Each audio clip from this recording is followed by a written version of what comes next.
ನಮಸ್ಕಾರ ಬಂಧುಗಳೇ, ಪವಿತ್ರವಾಣಿ ಚಾನಲ್ಗೆ ಸ್ವಾಗತ. ಇಂದಿನ ವಿಡಿಯೋದಲ್ಲಿ ನಾವು ವಾರಾಹಿ ದೇವಿಯ ಇತಿಹಾಸ ತಿಳಿದುಕೊಂಡೆವು.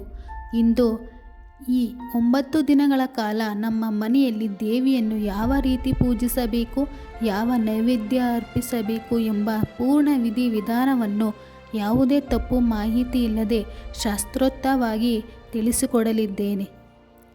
ಪೂಜೆಯ ಸಮಯ, ಸಂಕಲ್ಪ ಮತ್ತು ದೀಪದ ನಿಯಮ. ವಾರಾಹಿ ದೇವಿಗೆ ರಾತ್ರಿಯ ಪೂಜೆ ಅತ್ಯಂತ ಶ್ರೇಷ್ಠ. ಆದ್ದರಿಂದ ಪ್ರತಿದಿನ ಸಂಜೆ ವೇಳೆ ದೇವರ ಕೋಣೆಯಲ್ಲಿ ಪೂಜೆ ಮಾಡಿ. ಪೂಜೆಯ ಮೊದಲ ದಿನ ನಿಮ್ಮ ಕೈಯಲ್ಲಿ ಸ್ವಲ್ಪ ನೀರು ಅಥವಾ ಅಕ್ಷತೆ ಇಟ್ಟುಕೊಂಡು, ತಾಯಿಯೇ, ನನ್ನ ಈ ಕಷ್ಟ ನಿವಾರಿಸು, ಈ 9 ದಿನ ನಾನು ಭಕ್ತಿಯಿಂದ ಪೂಜೆ ಮಾಡುತ್ತೇನೆ ಎಂದು ಮನಸ್ಸಿನಲ್ಲಿ ಸಂಕಲ್ಪ ಮಾಡಿ ನೀರನ್ನು ಕೆಳಗೆ ಬಿಡಿ.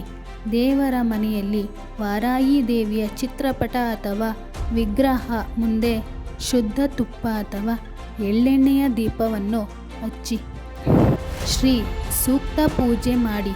ಈ 9 ದಿನಗಳ ಕಾಲ ಸಂಜೆ ವೇಳೆ ಮನೆಯ ಮುಖ್ಯ ದ್ವಾರದಲ್ಲೋ ಕತ್ತಲಿರಬಾರದು, ಅಲ್ಲಿಯೂ ಒಂದು ದೀಪ ಬೆಳಗಬೇಕು. ದಿನನಿತ್ಯದ ಹೂವು ಮತ್ತು ಕುಂಕುಮಾರ್ಚನೆ. ದೇವಿಗೆ ಪೂಜೆ ಮಾಡುವಾಗ ಭಕ್ತಿಯಿಂದ ಕುಂಕುಮವನ್ನು ಸಮರ್ಪಣೆ ಮಾಡಿ ಕುಂಕುಮಾರ್ಚನೆ ಮಾಡಿ.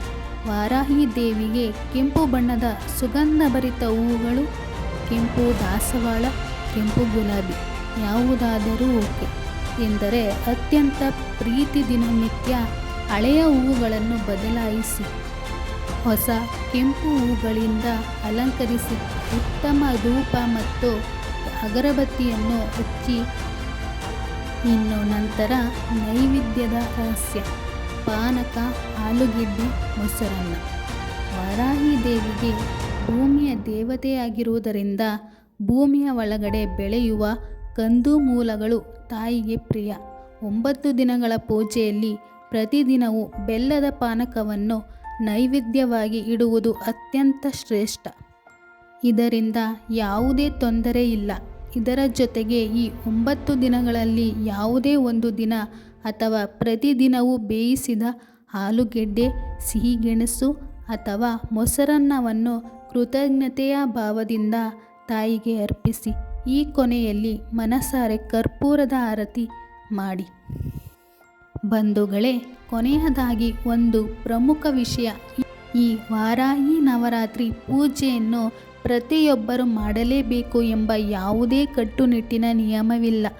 ನಿಮ್ಮ ಜಾತಕ ಅಥವಾ ನಕ್ಷತ್ರಗಳ ಆಧಾರದ ಮೇಲೆ ನೀವು ಜ್ಯೋತಿಷ್ಯಗಳನ್ನು ಕೇಳಿ ತಿಳಿದುಕೊಂಡು ಈ ಪೂಜೆಯನ್ನು ಮಾಡಬಹುದು.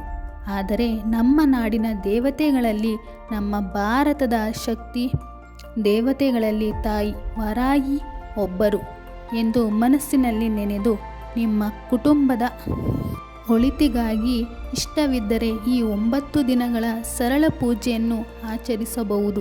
ಒಂದು ವೇಳೆ ನಿಮಗೆ ಯಾವುದೇ ವಿಧಿವಿಧಾನಗಳು ಮಾಡಲು ಸಾಧ್ಯವಾಗದಿದ್ದರೆ ಅಥವಾ ಸಮಯವಿಲ್ಲದಿದ್ದರೆ ಬೇಸರ ಮಾಡಿಕೊಳ್ಳಬೇಡಿ.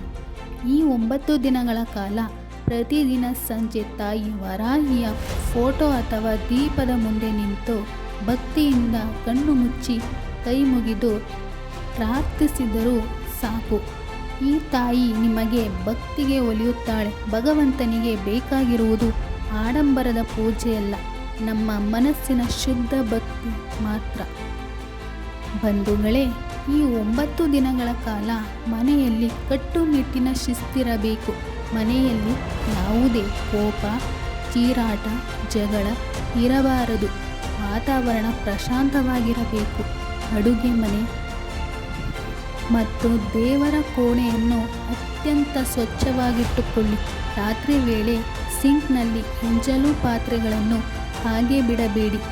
ಇಷ್ಟನ್ನು ಪಾಲಿಸಿದರೆ ಸಾಕು, ತಾಯಿಯ ಕೃಪೆ ನಿಮ್ಮ ಮೇಲಾಗುತ್ತದೆ. ಮಾಹಿತಿ ಇಷ್ಟವಾಗಿದ್ದರೆ ಲೈಕ್ ಮಾಡಿ, ಶೇರ್ ಮಾಡಿ ಮತ್ತು ನಮ್ಮ ಪವಿತ್ರವಾಣಿ ಚಾನಲನ್ನು ಸಬ್ಸ್ಕ್ರೈಬ್ ಮಾಡಿ. ಕಮೆಂಟಿನಲ್ಲಿ ಓಂ ನಮೋ ವಾರಾಹಿಯೇ ನಮಃ ಎಂದು ಬರೆಯಿರಿ. ಧನ್ಯವಾದಗಳು.